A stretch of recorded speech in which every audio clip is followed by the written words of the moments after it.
Salut à tous, c'est Pang de HNO. Cette vidéo pour parler un petit peu d'un principe que j'ai abordé sur l'aspect des 350, qui est le fait que les praticiens, qu'importe la discipline, bon là on va parler en hypnose, hypnosophie, ne peuvent pas forcément aider ou soutenir tout le monde. C'est vrai que on pourra me dire clairement, mais Pank, là, tu as une croyance complètement limitante. Moi, dans mon spectre et donc dans ma carte du monde, j'estime que je peux aider tout le monde et que tout le monde peut être aidé par n'importe qui. Je l'entends complètement, je l'accepte également parce que j'ai eu cette croyance pendant longtemps et de par ma personnalité, il est vrai que parfois je me dis bah non, bah, il n'y a pas de problème, on peut prendre tout le monde, on peut aider tout le monde, on peut soutenir tout le monde et aucun problème, on va pouvoir faire des belles séances qui vont être utiles, etc.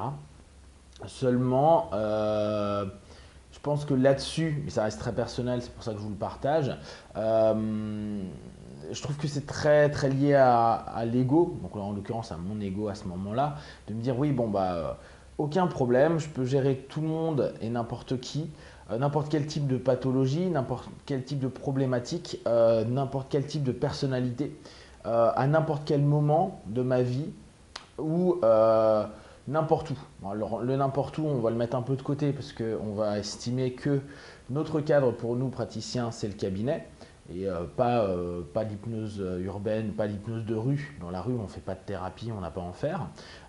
Pas non plus quand on est avec des potes, parce que dans ce cas-là, même si on peut être davantage conseiller que praticien, c'est pas le cadre. On va dire donc à l'endroit qu'est le cabinet, notre idée serait bon à chaque fois que je rencontre un nouveau patient, un nouveau partenaire, je suis dans la capacité absolue de pouvoir être dans l'accueil, l'écoute, l'ouverture potentielle pour n'importe quel type de problématique.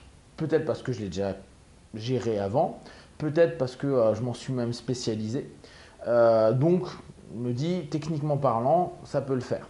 Seulement, on a un truc qui est génial dans l'être humain, c'est que on est changeant, on est variable et parfois la technique ne peut pas supplanter l'humain. Et j'allais dire encore heureux à plein de reprises, la technique vient supporter, voire même être le spectre de base de notre système. Seulement au bout d'un moment, vous allez vous rendre compte que vous êtes, et vous êtes à la fois la technique, mais vous êtes vous. Donc dans le vous êtes, à partir du moment où vous êtes pleinement, ou en tout cas pleinement, le plus possible dans l'être, il y a des moments où vous différenciez plus la technique de vous et il se peut que par période, par phase, il y ait des partenaires qui vont éveiller en vous des problématiques, qui vont éveiller en vous un malaise, un mal-être, dans une période donnée. Hein. Je ne dis pas que ce type de problématique vous gêne tout le temps, mais dans une période donnée, il suffit que ça ait réveillé quelque chose ou quelque chose dans votre vie perso ait réveillé la blessure, on va dire. Et il y a des fortes chances qu'il y ait un principe de contre-transfert qui se fasse. Et peut-être qu'à ces moments-là, on n'est pas forcément hyper capable d'être dans l'accueil, la compréhension, le juste questionnement sans forcément orienter, les justes suggestions sans forcément se suggérer à soi-même, ou en tout cas à dire au travers de l'autre ce qu'on aimerait qu'on nous dise comme suggestion par rapport à la problématique peut-être qu'on connaît, ou qui nous touche, ou qui nous a touché, mais qui est à ce moment-là à vif.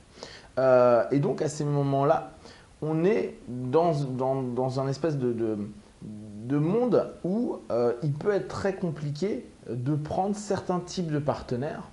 Or, on va dire, vu que très souvent dans nos méthodes en hypnose, on dit pas de problème, il suffit de mettre le personne en transe, puis après travailler sur des suggestions, après avoir fait une anamnèse, du questionnement, qu'importe comment vous l'appelez, et l'orienter vers telle ou telle chose, protocolaire ou pas protocolaire, ça à la limite je m'en fous.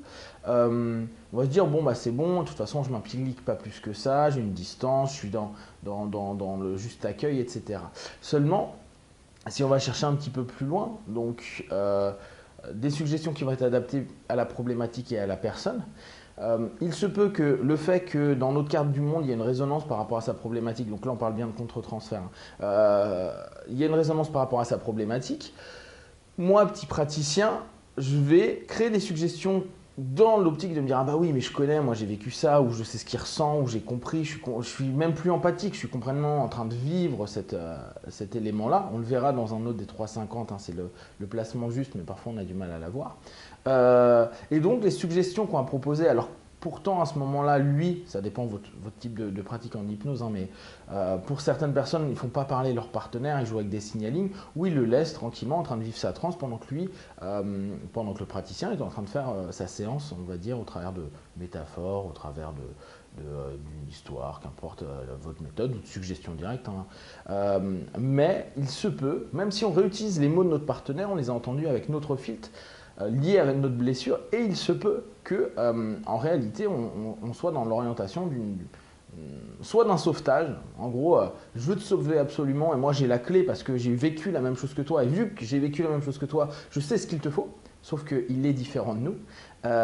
Donc on est en pure projection, donc on n'est pas du tout en train de l'aider lui, mais on est en train de s'aider nous dans le passé par rapport à sa problématique, ou on est encore dans le cœur du truc, on ne l'a peut-être pas dépassé, ou ça nous parle, et dans ce cas-là, même nos questions ont orienté les réponses qu'on attendait, parce que inconsciemment, on va les attendre, et à partir de là, on va orienter une séance davantage pour nous que pour lui. À ces moments-là, il est peut-être intéressant si on s'en rend compte, hein, parce qu'il y a des moments, soyons clairs, on est complètement en train de nier ça, et on dit moi ça ne m'arrive jamais, moi j'ai pas ce type de problème là, moi j'ai suffisamment de bagages pour me détacher de tout ça, bien sûr, même si aujourd'hui j'y crois pas trop, alors je suis le premier à l'avoir déclaré, à dire bah ouais non mais il n'y a pas de problème. Non, je pense qu'il y a des moments, il y a des personnes, leurs problématiques, à un moment donné de nos vies, niet, non, on ne veut pas. Je reprends souvent le principe pour des personnes qui sont des parents, ou même qui ne le sont pas d'ailleurs, du patient qui va avoir eu une problématique de pédophilie et qui va venir pour ça en cabinet, et de voir comment, en tant que thérapeute, l'accueil va être fait. Si, imaginez, bon, je prenais les parents parce que c'est plus simple, vous avez des enfants en bas âge qui, admettons que la personne soit instite et fait des attouchements à des enfants et vous en parle en cabinet, comment vous allez le vivre? Et comment donc vous allez gérer la séance? Et est-ce que vous voulez gérer la séance? Parce que tout simplement, est-ce que vous vous respectez vous en tant que praticien à ce moment-là par rapport à sa problématique? Non pas qu'on n'ait pas à gérer ce type de problématique-là. Toute problématique peut être accueillie en cabinet. Mais est-ce que nous, à ce moment-là, peut-être à cette période de notre vie-là, peut-être dans nos croyances-là, peut-être par rapport à plein de trucs, peut-être même l'avoir vécu soi-même, on peut clairement gérer ça, oui ou non. Donc en ça, déjà, je trouve, on ne peut pas forcément prendre tout le monde tout le temps. Ce qui ne veut pas dire qu'à T+1, donc dans le futur, on ne puisse pas le recevoir et que là, on soit apaisé, il n'y a pas de problématique par rapport à ça. Deuxième chose, quand on m'a dit, ouais, mais est-ce que, Pank, à ton avis, on peut prendre tout le monde, on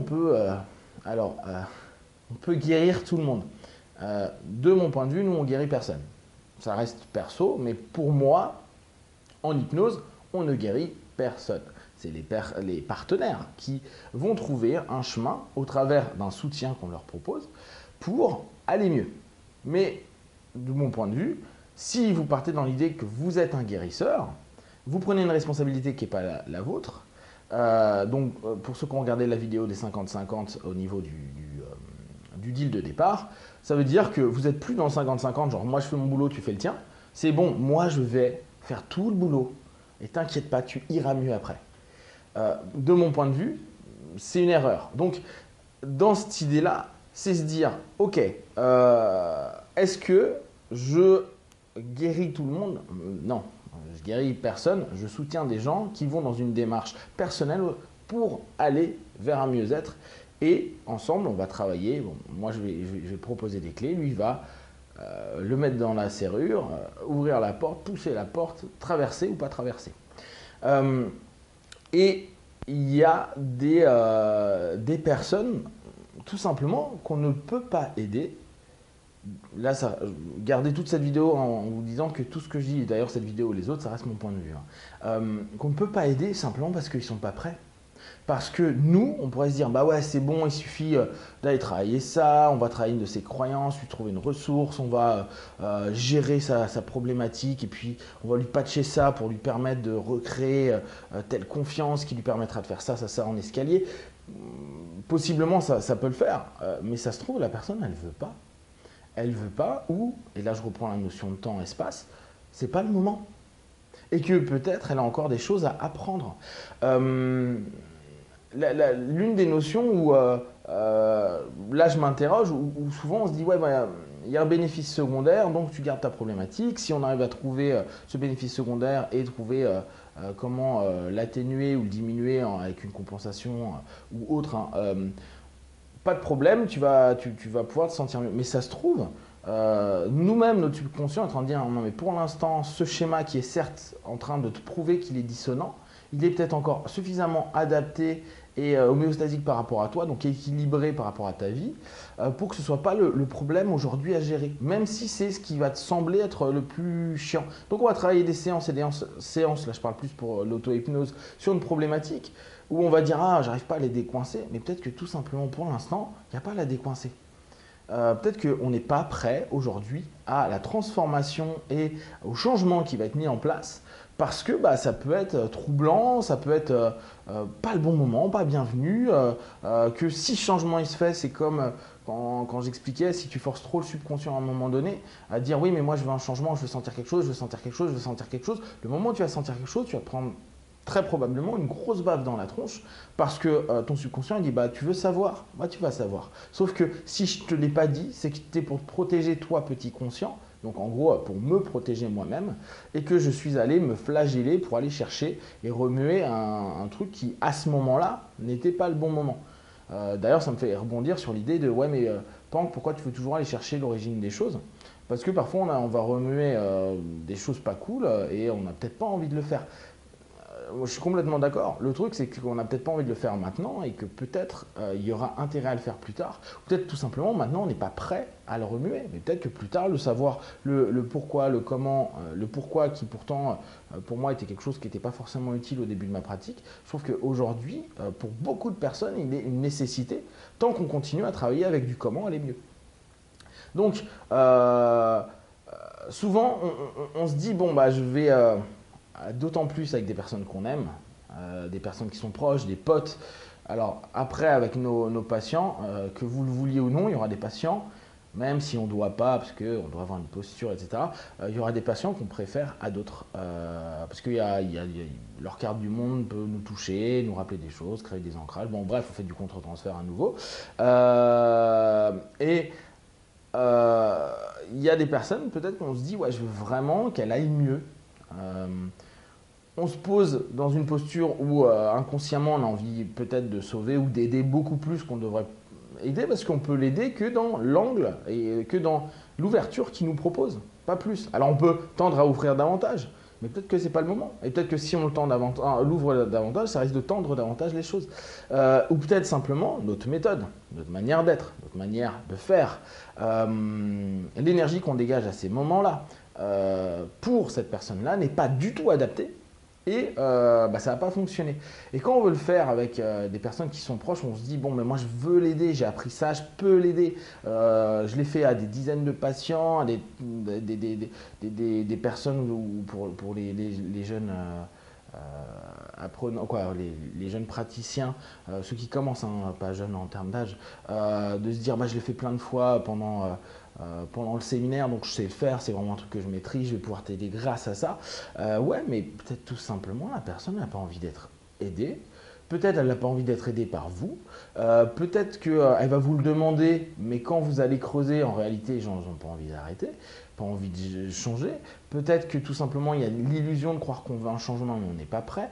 Il y a énormément de choses. Donc, ces personnes-là, on ne peut peut-être pas du tout les aider sur la problématique qui est proposée. On pourra peut-être sur un autre élément et peut-être que nous, dans ce cas-là, c'est à nous de nous remettre à nouveau en question. Et, de manière générale, c'est toujours à nous de nous remettre en question. Pour se dire, yes, mais pourquoi je veux autant le sauver? Si c'est un membre de la famille, si c'est un copain, si c'est quelqu'un qu'on connaît de malade, ouais, derrière il y a un truc de ça m'affecte personnellement et j'ai envie de pouvoir soutenir, aider. Et si en général on va dans des thérapies où on devient praticien d'une thérapie, qu'importe laquelle, c'est quand même déjà pour nous, même si on l'admet plus ou moins. Puis après, pour certains, c'est non, mais moi j'ai fait ça pour l'aider ou pour pouvoir le soutenir parce qu'il est très malade et que j'aimerais en énergétique, en psycho, en n'importe quoi, l'aider, le soutenir. Ouais, mais peut-être que la personne, petit 1, elle n'a pas envie, peut-être elle n'a pas du tout envie que ce soit vous, peut-être qu'elle n'a même pas confiance en vous pour ce type de choses-là, alors qu'elle vous aime et il n'y a pas de problème, et que vous pouvez booster, faire autant que vous le voulez, elle va peut-être même pas vous donner l'autorisation inconsciente, subconsciente, de travailler ça, de travailler ensemble, de vivre ensemble cette chose-là. Et donc, elle ne va pas aussi s'autoriser, elle, à évoluer, avancer, changer, se transformer, modifier les choses. Et à partir de là, vous ne pouvez pas y faire grand-chose. Alors, on m'aurait reposé la question à me dire, ouais, mais est-ce que tu crois qu'une personne qu'on ne peut pas aider à un moment T, on ne pourra pas plus tard? Ah, si, ça par contre, je pense. Peut-être que nous, on aura évolué, peut-être que notre énergie aura changé, peut-être que elle, alors, il faut regarder nous, hein, nous, comment on a évolué. Peut-être que l'évolution fait que la personne sera prête à ce moment-là avec nous, donc c'est elle quand même qui est prête, hein. Nous, on a peut-être changé, peut-être que maintenant, pouf, ça match, toc, super. Mais ça se trouve, nous, on n'a pas évolué, mais elle a changé ses critères ou elle a à ce moment-là envie et ça match. On ne peut pas savoir. Par contre, nous, et c'est là où parfois ça va être un peu compliqué, mais j'en parlerai dans une autre vidéo, c'est pas à nous de décider pour les autres si on va les aider ou pas.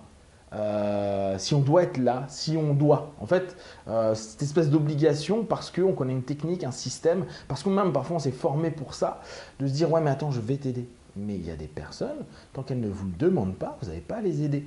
Mais moi je dis ça parce que j'étais le premier à le faire avec l'énergétique, où je me dis oh trop bien, on peut envoyer des trucs, et puis de toute façon au pire si la personne n'en veut pas, je peux demander l'autorisation à son esprit, son âme, qu'importe, hein, le principe. Donc ça c'est de l'énergétique, mais on pourrait se dire la même chose en hypnose conversationnelle. Donc, type j'ai un pote qui va pas bien et je vais faire du conversationnel ou de la PNL pour le recadrer sans qu'il s'en rende compte et puis lui mettre des suggestions positives pour qu'il aille mieux, etc., etc. L'idée elle est extraordinaire, elle est top, elle est géniale, mais en même temps il vous a rien demandé. Ça se trouve, il est juste là pour vous dire j'ai mal au pied, ou j'ai mal au dos, ou ça me fait chier parce que ma copine vient de me quitter, j'ai foiré mon boulot, je suis en train de louper mon machin, etc. Et ça se trouve, il a juste besoin de déballer son truc sans avoir en face de lui un psy, un énergéticien ou n'importe qui. À ce moment-là, il faut se poser la question, mais qui est-ce qu'on est en train d'aider? Ou qui est-ce qu'on est en train de nourrir à ce moment-là, à ces instants-là? Est-ce que c'est nous qu'on est en train de nourrir? Parce que très souvent, quand on veut faire du bien pour l'humanité, bien pour les autres, quand la personne ne nous l'a pas demandé, dans ce cas-là, à qui est-ce qu'on donne le kiff? À qui est-ce qu'on donne plaisir? La plupart du temps, ça reste quand même nous. Alors bien sûr, des personnes parfois n'ont pas la capacité de nous demander de l'aide et qu'il faut le comprendre parce que c'est sous-entendu. Je suis d'accord, sans l'être, parce que bien sûr, moi je l'ai fait beaucoup comme ça, mais en réalité, tant qu'il ne te le demande pas, tant qu'il t'a pas clairement dit, voilà, j'aimerais de l'aide à ce niveau-là, donc après recréer un cadre au niveau du lieu, parce que c'est pas dans un café qu'on va faire de la psycho ou qu'on va faire de l'énergétique. Alors oui, on va pouvoir apaiser, on va pouvoir mais à la limite, c'est pas le cadre. Alors je sais bien que nos méthodes, elles sont géniales parce qu'on peut le faire n'importe où, n'importe quand, etc., etc. Mais posez-vous la question à ce moment-là, qu'est-ce que vous êtes en train de faire? Est-ce que vous êtes en train de l'aider lui? Et dans ce cas-là, tellement vouloir l'aider que vous n'êtes même plus en train de l'aider, mais vouloir le soutenir, le soulever, le mettre sur vos épaules, l'emmener, donc le sauver en gros. Et pas prendre le temps d'un point de vue pro et revenir un professionnel et dire attends, non, là je redeviens pro et on va ensemble travailler dans un contexte. Je suis plus ton pote, je suis plus telle personne, telle personne, telle. Non, non, on va bosser ensemble. Mais dans ce cas-là, c'est un boulot, un investissement, etc. Et tu me l'as demandé et toi, tu t'investis. C'est pas ouais, tu peux pas me faire un truc rapide, j'ai mal au dos. Bien sûr que c'est super sympa, bien sûr qu'on le fait quasiment tous et qu'il ne faut pas se leurrer. Un pote qui a mal, un pote qui a un problème, on va lui faire un instant, on le met ou on le fait focaliser sur quelque chose, on le détend, youpi. Maintenant, il faut juste se poser la question, est-ce qu'on se place en aidant, en praticien, en sauveur, où est-ce qu'on est par rapport à ça? En pote? En membre de la famille, on est quoi? Et c'est juste ces logiques-là que je vous propose de cogiter, hein. Vous pouvez vous dire, ah non mais pense ce que tu dis, c'est de la merde, aucun intérêt. Moi je pense pas ça, donc ta carte du monde, je m'en tape.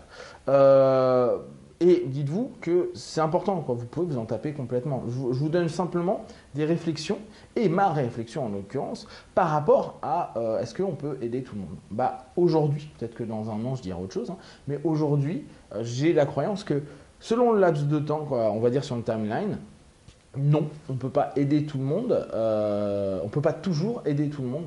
On peut techniquement, et dans la logique et l'absolu, venir en aide à tout le monde, mais on n'est peut-être pas forcément capable. Et après, il faudra se placer de manière juste et se demander, est-ce que je suis en train de l'aider, le soutenir, l'élever, l'individualiser, ou en train de le sauver, prendre tout pour moi, puis après, c'est moi qui aurai mes problèmes, ou me mettre dans un symbole de sauveur extraordinaire, de héros, quoi. Bon, en gros, toutes les postures qu'on peut prendre, pas toujours hyper saines d'un point de vue thérapeutique.